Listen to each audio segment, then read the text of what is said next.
Hello and welcome to PEDRO'S movie living room. Today I'm in the living room because it's a nice day, the sun is out, I get some natural light. And mainly because the cavern does have two big windows, but on the other side of the windows is a great big wall which prevents any light coming through, which is why the room is always dark. Anyway, this is part 2 of what's in the box, in the Blu-ray box, where I'll go through the second layer of Blu-rays in the box that I went through in the last video. What I've done, I've just switched them around, so all the Blu-rays that I'll be going through today are now on the top instead of on the bottom like they were in the last video. So what I'll do, I will click my fingers and we will switch. But first, here's my intro.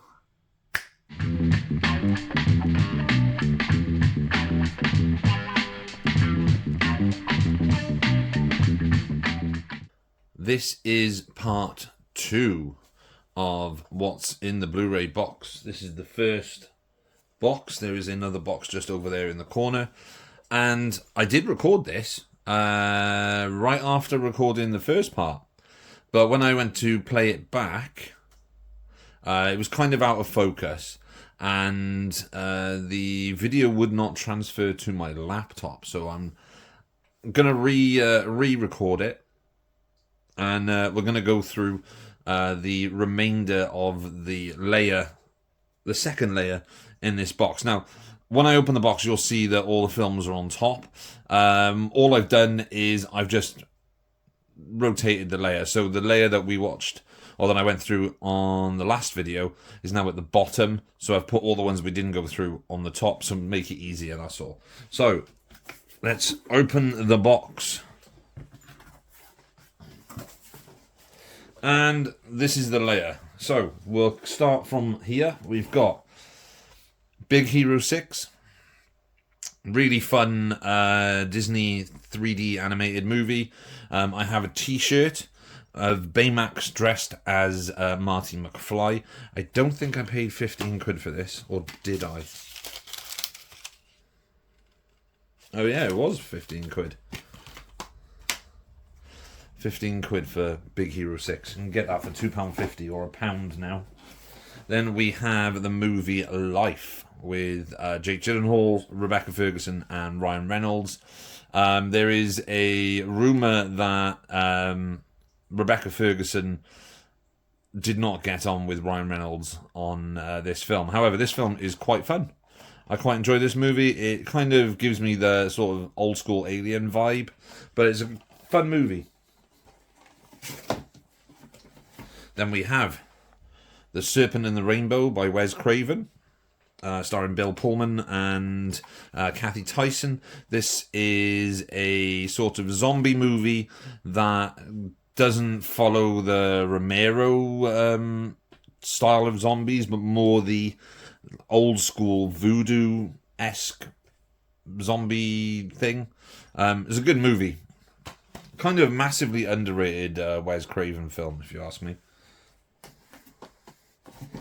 Then we have another movie, another zombie movie. This one is Little Monsters. This is the German release of Little Monsters, which is a, I want to say Australian zombie movie starring Lupita Nyong'o, Alexander England, and Josh Gad, who is there. I don't like Josh Gad. Never have, probably never will. But Lupita Nyong'o is really, really good in this film. It's a lot of fun. It's very Australian. Like, the humour is very Australian. So if you've watched a lot of Aussie horror comedies, then you'll understand where I'm coming, what I mean by the humour is very Australian. Little Monsters. Great movie. Then we have Oblivion, awesome sci-fi movie with Tom Cruise and Morgan Freeman, directed by Joseph Krasinski, who also directed Top Gun Maverick. This is a really good film. It's a shame that the Blu-ray case is absolutely terrible.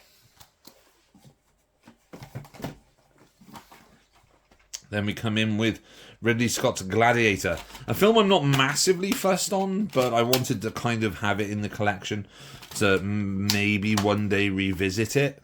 And this is the 2-disc edition. This is the 2-disc special edition. And yeah, so Gladiator, Russell Crowe. Then we have the movie White Lightning with Burt Reynolds. This is the Kino Lorber Blu-ray. I do not have any way of playing this anymore. It's Region A, and I don't have Region A. I don't have a Region A player, but I kind of kept this with in the off chance that I might one day get another multi-region Blu-ray player. Good movie. The music in this was also used in, I think, Inglourious Bastards.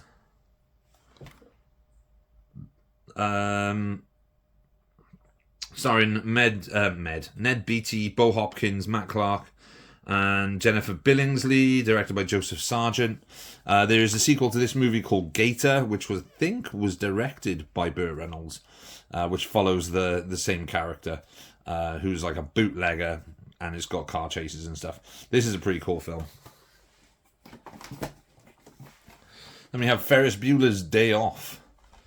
John Hughes film starring Matthew Broderick. What can I say? It's Ferris Bueller's Day Off. It's a 80s classic. We all loved Ferris Bueller. We have Bone Tomahawk. This is still sealed. I don't know why this is still sealed. I've watched it.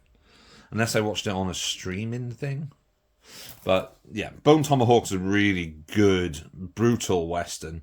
The guy who directed this is, I can't remember his name now. S. Craig Zahler.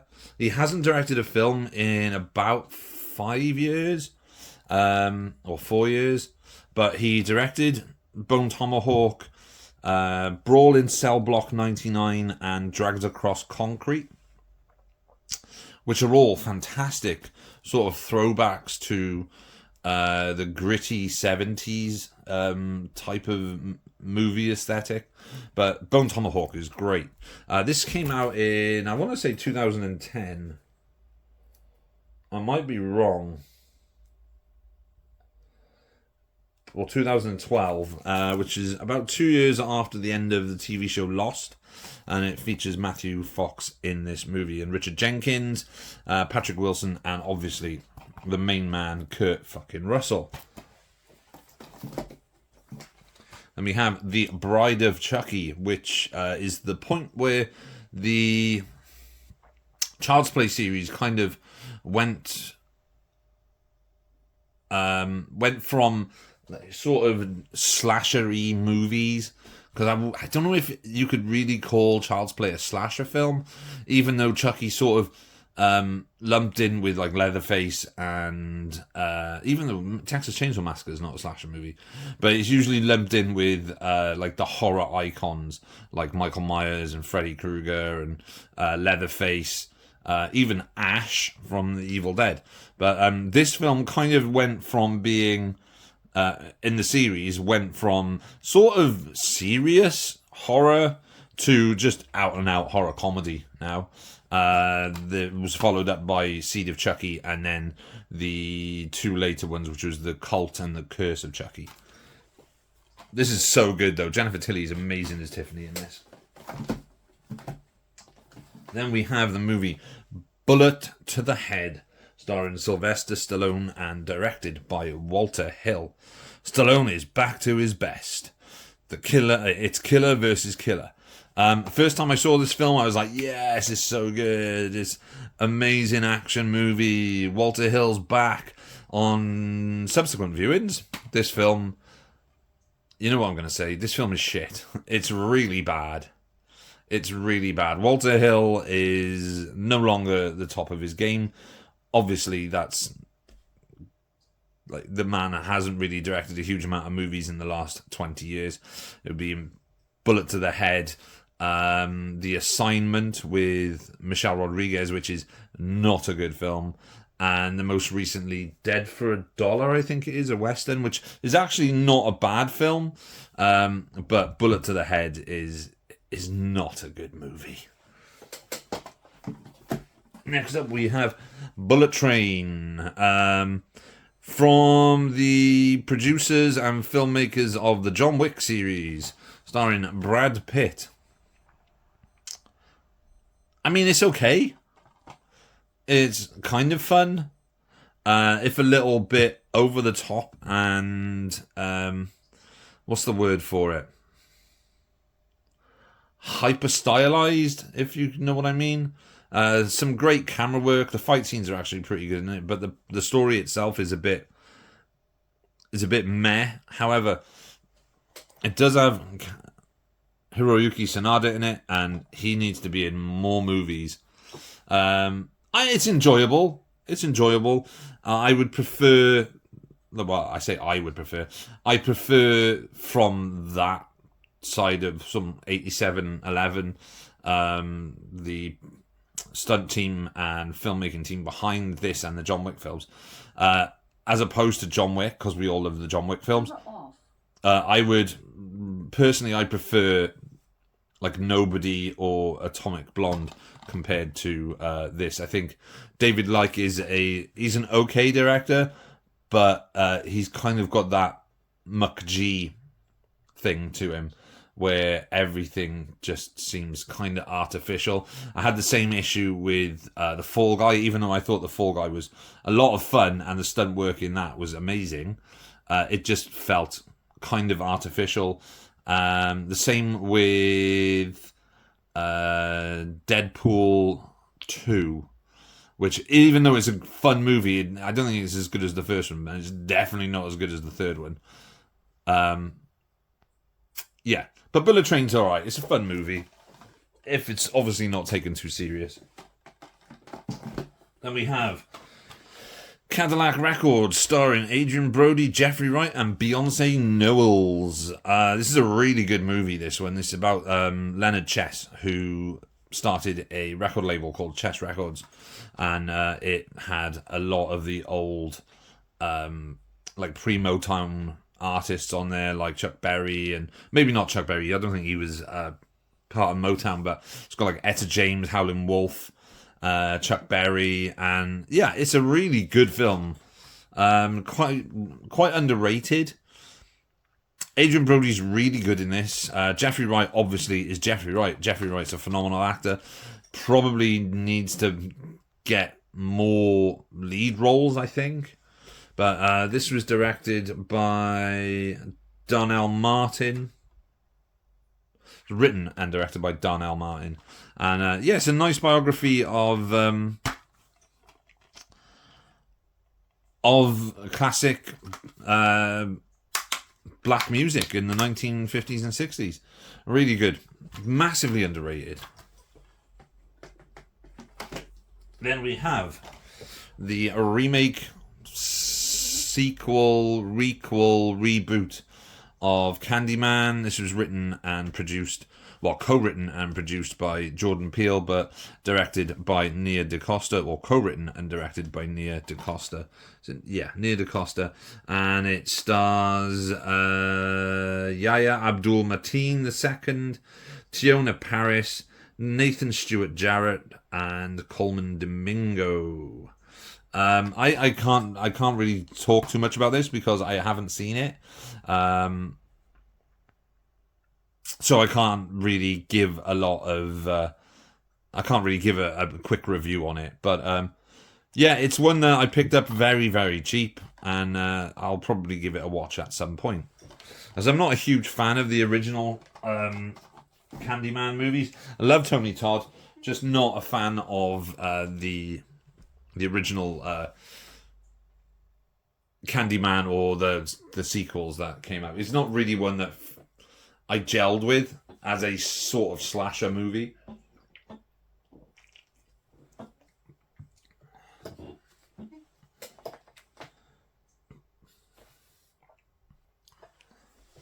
Then we have the Fast and the Furious 6.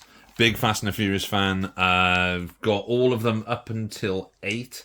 I haven't picked up 9 and 10 yet. I'm going to pick them up when they're super duper cheap. I don't know whether or not to get them on 4K or not. But I really, really didn't like Fast and the Furious 9. But I thoroughly enjoyed Fast and the Furious X. But Fast and Furious 6 is kind of where the series started to get a little bit silly. Like, Fast 5 is a really good heist movie, and it does somewhat feel like the previous 4 Fast and the Furious films. But Fast and the Furious 6, I think the introduction of Luke Hobbs, played by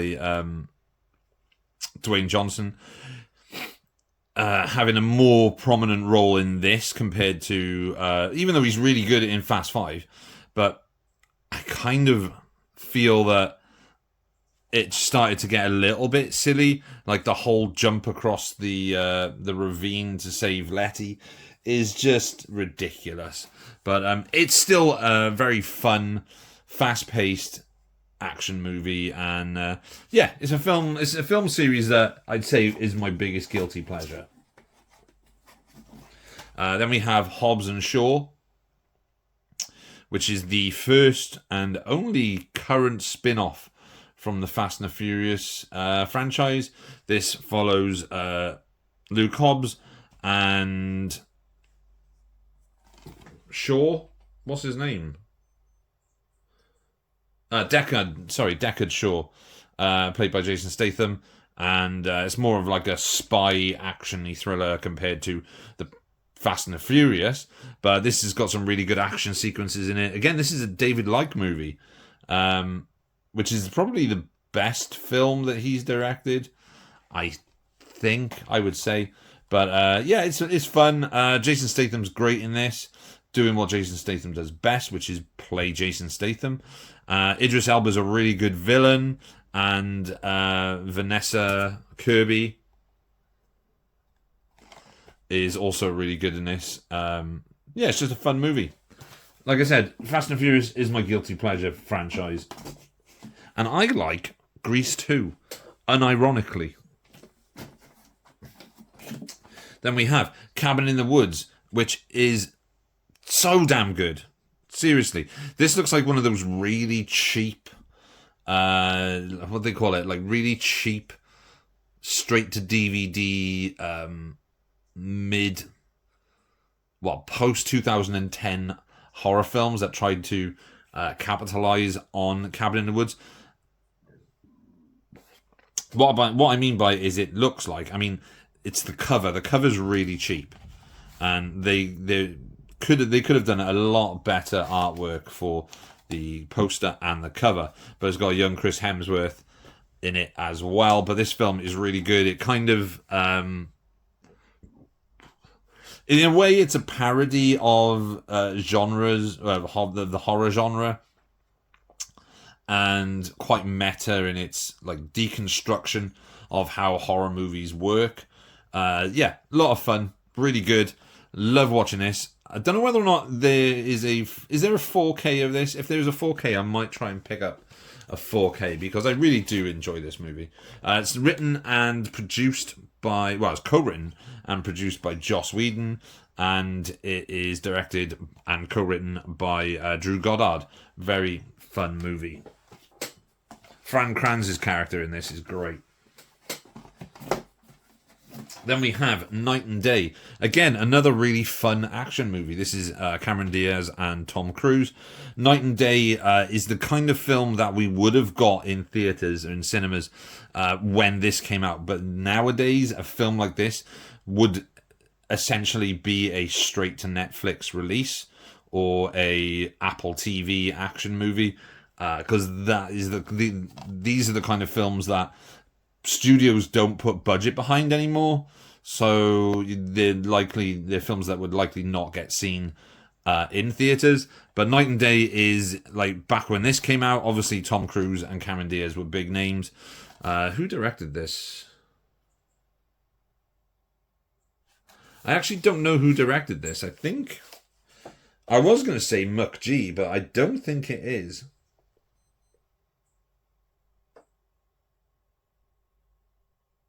Let me find out.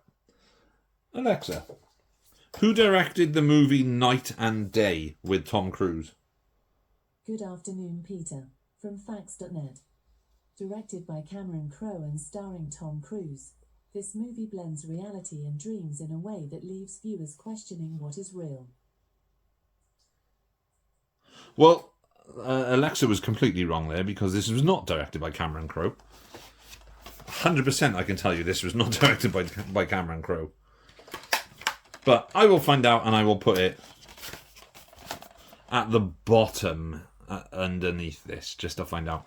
But yeah, it's a fun movie, fun action movie. Cameron Diaz, Tom Cruise, really good. Blah, blah, blah, blah, blah. Then we have, on the first line, we have the movie Arrival by Denis Villeneuve, starring Amy Adams, Jeremy Renner, and Forest Whitaker. I find this movie incredibly dull and boring. I prefer the 1996 Charlie Sheen film called Arrival, which again is also about alien invasions, but seems a bit more along the lines of like the Tommyknockers. This one, my brother loves this movie. I personally couldn't get on with it. I'm a huge fan of hard sci-fi, but I like hard sci-fi when it's engaging and what's the word for it? Has good pace.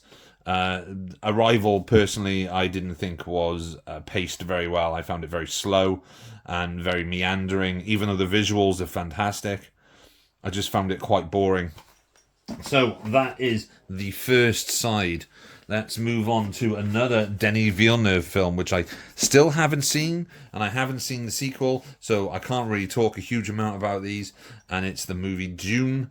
I will, hopefully, at some point, it's 155 minutes long, I might try and watch Dune today, because it has been in my collection for a very long time, since when did the first one come out? 2021. So it's been in my collection for 3 years, because I bought it in 2022, and I have yet to watch it. So I will at some point, like I said, maybe today, sit down and watch Dune and give my quick take on this movie. But Dune in the Slippy Slip. And another Slippy Slip release, we have the movie The Guest. This is a perfectly serviceable and functioning Blu-ray from Icon Entertainment that I don't see the need to upgrade to a special limited edition through Second Sight. This is a very recent movie, 2012, 2013. 2013. I say recent movie. It's 12 years old. I really like this. Dan Stevens, Michael Monroe. It's like the Bourne Identity crossed with the Terminator. I kind of agree with the Terminator bit, because the character that Dan Stevens plays is quite a relentless killer. But it's also like, I wouldn't assign it the same thing with the Bourne Identity. I'd say it's more, I don't know how to word it. It's very difficult. It's big, it's bold, it's badass. I don't know. More like the Jackal, the Bruce Willis version of Day of the Jackal. And the Terminator, but with John Carpenter influences. Yeah, I mean, it's a really good film, by the way. And it also has Lance Reddick in it and Michael Monroe. But Dan Stevens is great in this movie. The Guest. Then we have Nicholas Winding Refn's Drive. Again, a very cool movie. This is where the whole Ryan Gosling meme came from. I think it is the really stoic and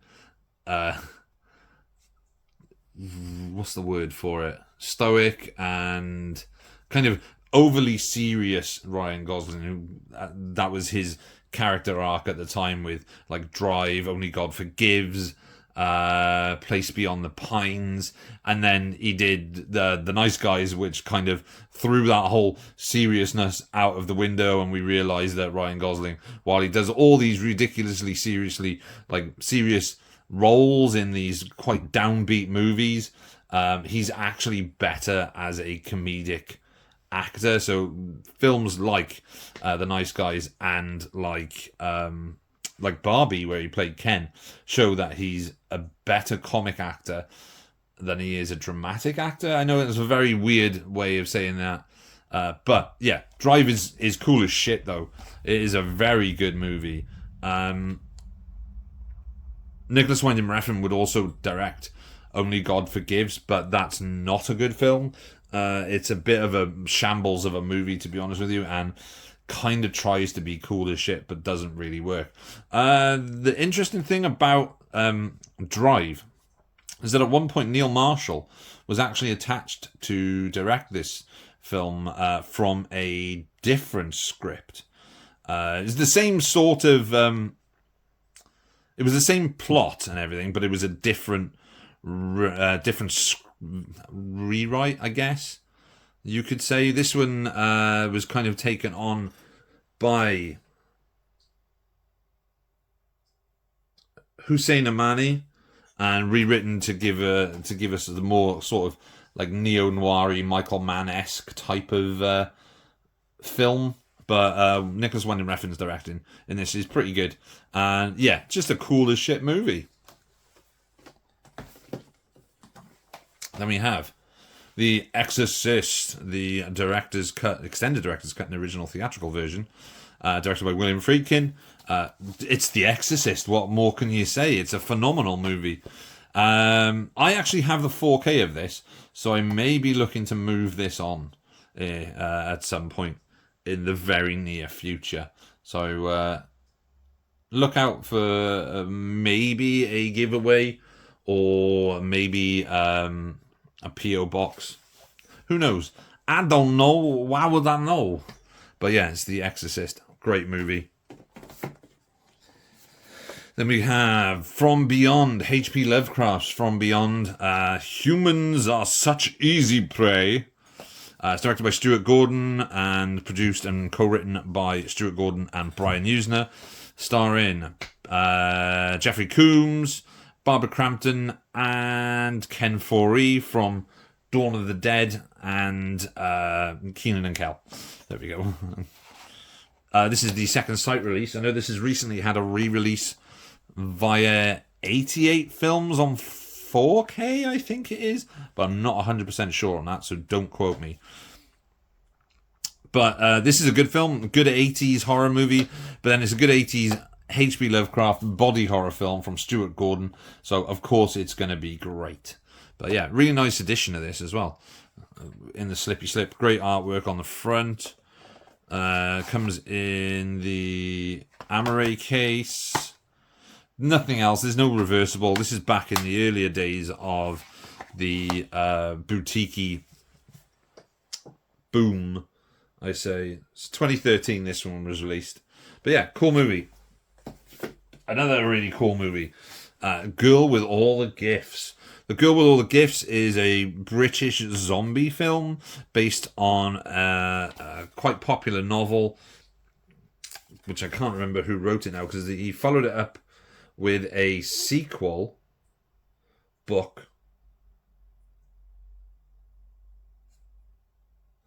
A sequel book called,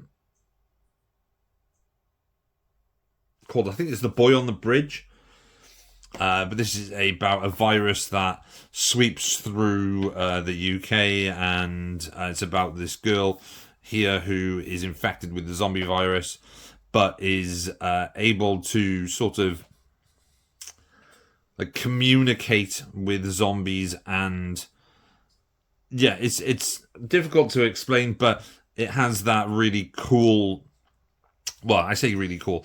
The aesthetic that I really enjoy about British zombie films and post-apocalypse films is that it shows the downbeat, sort of overcast, grey, and like just relentless fields and forests of the UK during an end of the world scenario.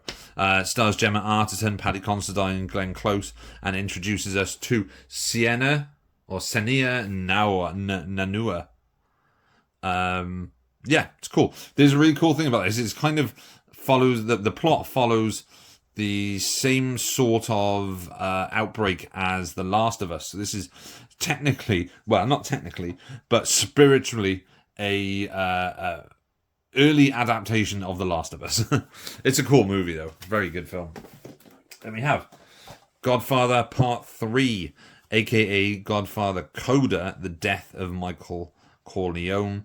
In the original version of this that I recorded, I said quite proudly that I actually don't think The Godfather Part 3 deserves the amount of hate that it actually gets. And I think a lot of the hate is like aimed at Sofia Coppola, who, yes, there's a nepotistic casting choice from Francis Ford Coppola to cast his daughter in essentially a very, very pivotal role in the film when she wasn't an actress. But despite that, the film is epic in scope. It's got really good central performances from both Talia Shire and Andy Garcia, but Mr. Al Pacino is on absolute form in this. But he's Al Pacino. What do you expect? I haven't watched this version yet. This is a re-edit by Francis Ford Coppola. It's a newly restored and re-edited by Francis Ford Coppola, however you say it. I will at some point get around to watching this because I now have the Godfather trilogy on high definition on Blu-ray, so I will be planning on going through all three movies, but skipping the third in the trilogy to watch the re-edit of Godfather Part 3 instead. So then, following on from Godfather Part 3, we have an absolute 80s classic with Gremlins, directed by Joe Dante, produced by Steven Spielberg. It's Gremlins. What can you say about Gremlins that hasn't been said a million times? It is not only a great creature feature, and so offbeat and off the wall that it could only be made in the 1980s, but it's also a really good Christmas movie. Stars Zach Galligan and Phoebe Cates, Hoyt Paxton, Polly Holiday, Francis Lee McCain. Music by Jerry Goldsmith. Written by Chris Columbus, as most movies in the 80s apparently were, including The Goonies. And directed by Joe Dante, who needs... Joe Dante deserves more credit for the movies that he made in the 1980s and beyond.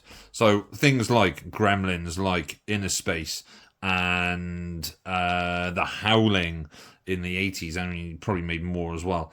But then also you've got films like Matinee in the 90s, which are great movies. But this is a really fun... It's Gremlins, man. It's Gremlins. Unfortunately, I don't have Gremlins 2, the new batch. It was released through the HMV Premium Collection, but that's now long since been out of print. You can still get Gremlins 2, but in a double pack with Gremlins 1 and Gremlins 2. But I didn't want to buy a double pack after having this. This is a really nice edition. I say a nice edition, but the slipcase kind of makes it better. But yeah, it's Gremlins, man. Then I'm going to quickly run through these four. These are Sons of Anarchy seasons 2 to 5. I don't have season 1. I'm going to try and find season 1 of Anarchy, Sons of Anarchy, because I have had these for about 10 years. Yeah, for about 10 years, and I have never watched the series. Now, I know the series is a huge fan favourite of a lot of people. The reason I haven't watched the series, and the reason I have these, was because these were given to me by a friend. And like I said, I've had them for so long, I haven't given them back. She's got my stuff as well, which I'm not really bothered by. I mean, she can keep them. Oh, I'm just keeping these. I've had them long enough now. But yeah, these are the seasons 2 to 5. I'm going to see if I can pick up season 1 so I can blitz through. I don't know how many seasons of Sons of Anarchy there are. I think this might be all of them, but I'll double check. But yeah, that's just the Sons of Anarchy. Follow that with a Disney movie, Home on the Range, number 44 in the classic series. One of the last 2D animated movies that they decided to make. I think it was Home on the Range, and then they did The Princess and the Frog. I think was the last 2D animated Disney Animation Studios classics. Everything else since has been CGI. I think the first CGI film that they did that was exclusively Disney, not Pixar, was Chicken Little. But I'm not 100%. I don't know if I have Chicken Little. I probably don't, because I thought it was rubbish when I saw it.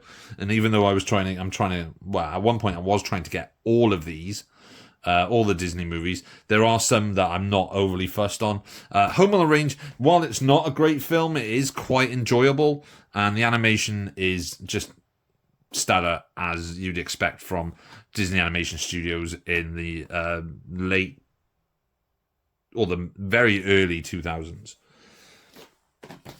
Next up, we have Inception, Christopher Nolan's mind-bending time travel, is sort of time travel, but dream travel movie with Leonardo DiCaprio, Joseph Gordon-Levitt, Marion Cotillard, Tom Hardy, Cillian Murphy, Tom Berenger, and Michael Caine, but also Elliot Page. I can't say Ellen Page because I just said it because at the time. But I suppose he was Ellen Page at the time. He is now Elliot Page.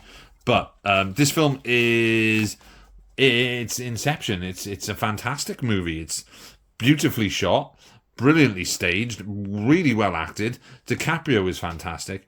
Just a really good movie. What can I say? It's Inception. One of the only good, I say only good scores, but it's not. It's one of the only scores by Hans Zimmer that I actually really, really like. And that's nothing to say anything against Hans Zimmer. I am more of a Jerry Goldsmith, John Williams composer type of person. Like the full orchestral stuff, I'm not hugely fussed on movie scores that are mostly synth and stuff. But yeah, it's a good score. Then we have Independence Day Resurgence. This film is crap. C-R-A-P, crap. It was a rushed movie. Roland Emmerich will even admit to that. He wanted to get this out as soon as possible. There was no inclusion of Dean Devlin in this film. This is a terrible movie that should have waited a lot longer before it was made, or maybe shouldn't have been made at all. I think the first Independence Day is a perfect blockbuster, but obviously people want more of a good thing, and sometimes that's not a good thing. Jeff Goldblum's probably the best thing in this movie. The rest of the film is crap. The ending sets up a sequel that is never going to happen because of how badly this movie performed. Yeah, Resurgence, crap movie. Then we have Spielberg's Jaws, the film that essentially invented the summer blockbuster. I'm not going to go too much into Jaws because it's Jaws. We all know Jaws. I'm assuming it's on a lot of people's top 10 movies. Jaws. This was a 30th anniversary edition, I think. Why is the sign? That's blue, but that's white. That doesn't make no goddamn sense. Just a great movie. I may as well, along with The Exorcist, move this on because I do have this on 4K. So I don't technically need this copy anymore. But Jaws is amazing. We love Jaws. Then we have How the West Was Won. Fantastic Western from 1957. I have to double check. Sorry, 1962. I don't know why I said 1957. With a immense cast of actors. I'm going to read through this cast of actors now. We have Carol Baker, Lee J. Cobb, Henry Fonda, Carolyn Jones, Carl Malden, Gregory Peck, George Peppard, Robert Preston, Debbie Reynolds, James Stewart, Eli Wallach, John Wayne, Richard Widmark. Narrated by Spencer Tracy. Also starring Bridget Balzan, Walter Brennan, David Bryan, Andy Devine, Raymond Massey, Agnes Moorehead, Henry Morgan, Thelma Ritter, Mickey Shaughnessy, and Russ Tamblyn. Written by James R. Webb and directed by Henry Hathaway, John Ford, and George Marshall. This film runs at 164 minutes long, and it was shot in Cinerama, which was 3 cameras that, when projected, had to be projected on 3 screens, 1 camera per screen. So when it was projected through all projectors, it would form like a huge curved image. And Cinerama is such a good, like, awesome looking format to watch a film on, and it's sort of like the very early days of like a kind of IMAX film. But yeah, Hal Wester's one is a great movie. Then we have 88 films release of Armor of God 2 Operation Condor, starring Jackie Chan. This is the non-edited, non-dubbed original version that Miramax absolutely bastardized. But yeah, cool movie. Fun Jackie Chan action. Yeah, it's a cool movie. Then we get to this bit here. We have Zootropolis, which for some reason was changed from Zootopia to Zootropolis in the UK. I don't understand why. I don't know why. We know what a utopia is. I don't know why they changed it to Zootropolis. But this is a really fun Disney animated movie that we haven't seen the likes of in quite a while. Yeah, I'm not going to go too much into this. This is number 54 in the classics. This was £2 in CEX. And we have Mel Gibson in Braveheart. Oscar winner of 5 Academy Awards, including Best Picture, and I do believe Best Director as well. And yeah, it's Braveheart. What do you expect? Braveheart, mate. It's Braveheart. Good movie. I used to own this on VHS. It was one of the first VHSs I bought when I was younger. Because this is 1995 this came out. I would have been 12, and I was like really, really properly getting into movies at the time. And yeah, I bought Braveheart with the old poster artwork, not this poster artwork, or not this artwork. But yeah, this was £3.50, I think, in CEX. Very cheap. Braveheart's great. Great score by James Horner. Yes, couldn't remember his name then. Then there's this 3-film collection. I tend not to buy things like this because I like to have individual releases of films. But this was so cheap, and I bought this when I was working in Blockbuster. We were going out of business because the company had folded, and we were selling off all the stuff, and I managed to get this for like 90% off, so I'm not going to knock it. But it has District 9, 2012, and Battle Los Angeles. We all know District 9 is a phenomenal movie, probably Neil Blomkamp's best film to date, even though he is a decent director.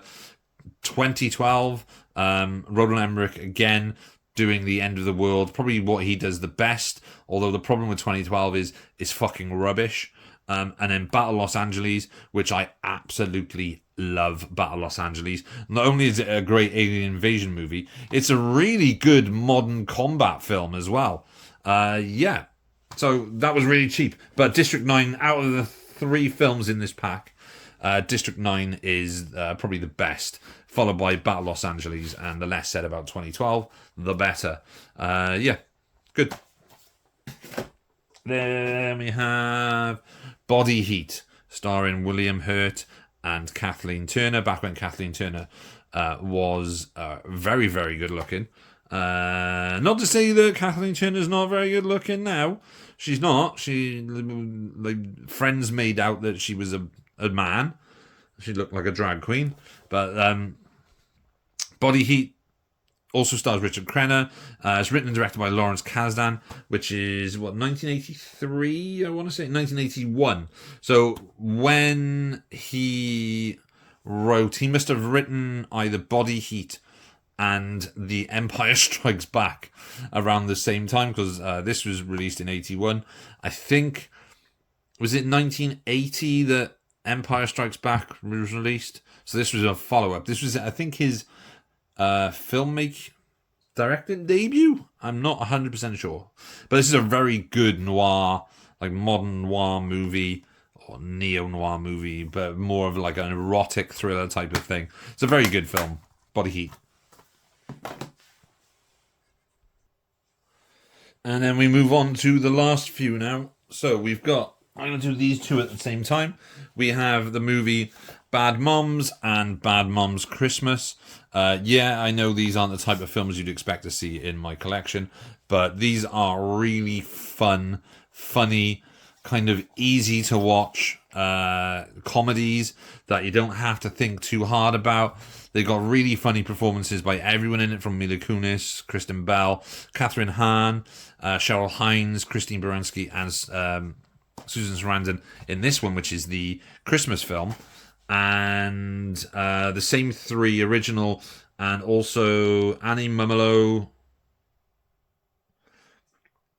Christina Applegate, and unfortunately Jada Pinkett Smith, but what can you do about that? I would say I prefer a Bad Mums Christmas over a Bad Mums, but they are, like I said, both really fun movies and just easy turn your brain off things. The good thing about Bad Mums Christmas is that not only is it a good romantic comedy and also comedy, but it's also quite a good little Christmas film.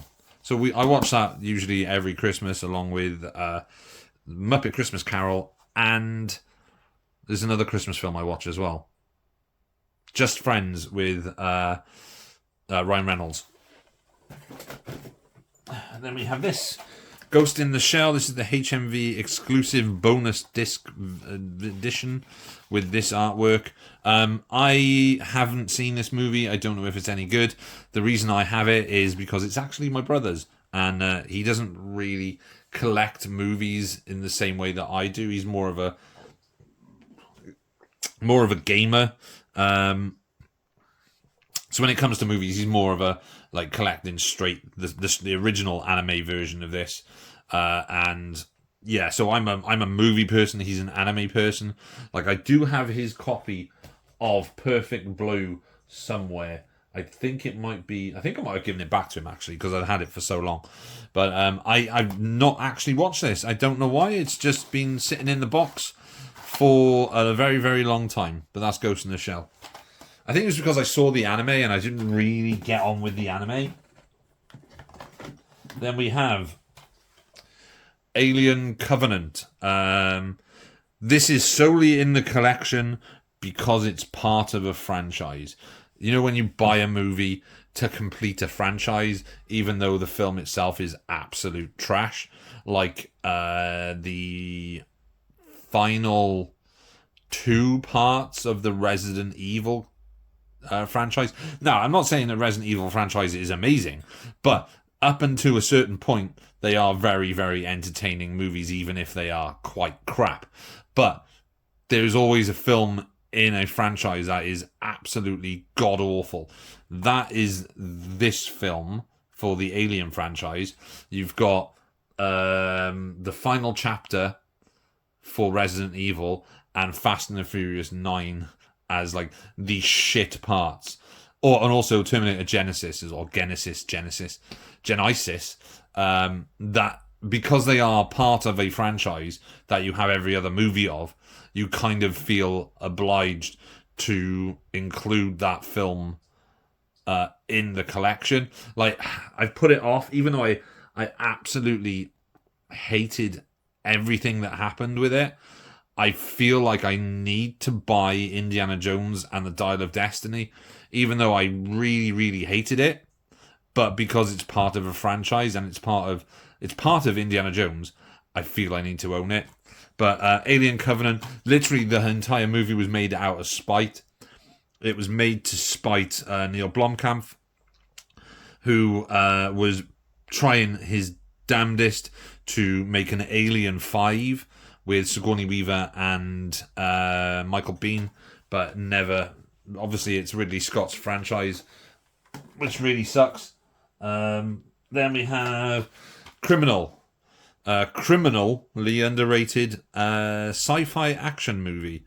When I say sci-fi, it's got sci-fi elements to it. This is a lot of fun. Kevin Costner's great in this. Gary Oldman is always great. Tommy Lee Jones is great in it. Alice Eve is great. I can't even remember Gal Gadot being in this, but she's on the front.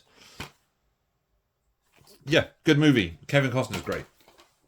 And the last three are Eve of Destruction with Gregory Hines, which is a sort of female Terminator type of movie. It's fun. It's got some really good action sequences in it. That's pretty much all I can really say. It's been a long time since I saw it. It's Renee Sutendik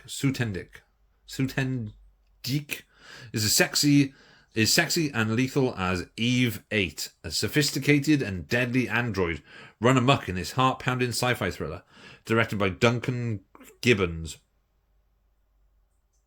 Yeah. It's got Uzis. But yeah, Eve of Destruction. Then we have the first Equalizer movie from Anton Fuqua, starring Denzel Washington. I've seen the second one. I wasn't that fussed on the second one. I have yet to see the third one, but I quite like the first one. Denzel Washington is quite badass in this. It's a good movie. And the final one is Tomb Raider, The Cradle of Life, which is the second Tomb Raider film to star Lara Croft. I say it's not star Lara Croft, star Angelina Jolie as Lara Croft. As you can see, I paid £4 for this. I think this is now worth a little bit more. Yeah, fun movie. These are the films I grew up watching. I say I grew up. I'm 42. This came out in what, 2004? 2002, 2004? So I was already in my 20s? No, 19, something like that. Or am I wrong with the year? 2003. So this came out in 2003. I would have been 20. So I can't say I grew up with it. But I grew up playing the Tomb Raider games in the 90s. So I was playing on the PlayStation 1, then the PlayStation 2 with Tomb Raider. I was going to say Edge of Darkness, but it's not. It is something Darkness. Is it the Edge of Darkness? I can't remember now anyway. But they are enjoyable movies. Like, I really like adventure films like this. I thought the Alicia Vikander was a very good Lara Croft as well. And I'm sad that we won't be seeing a second Tomb Raider film with her as Lara Croft. But I think Angelina Jolie out of the two is probably the better Lara Crofts. Even if this film isn't as good as the first film. But yeah, fun movie. And there we go. That is layer number 2. This is a bit longer because I talked more, which I apologise. The first time I recorded this video that completely fucked up it was actually less. It came to about 42 minutes. Now we're about 10 minutes longer, 12 minutes longer.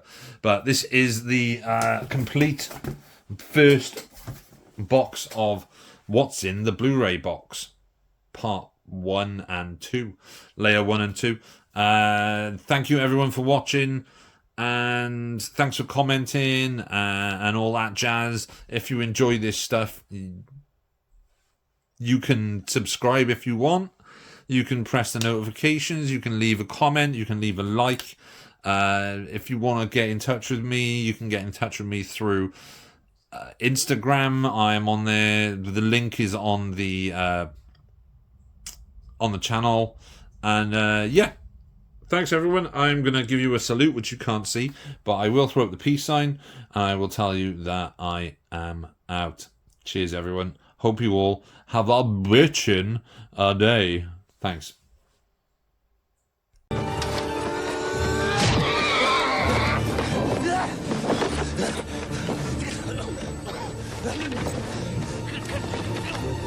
No, you don't.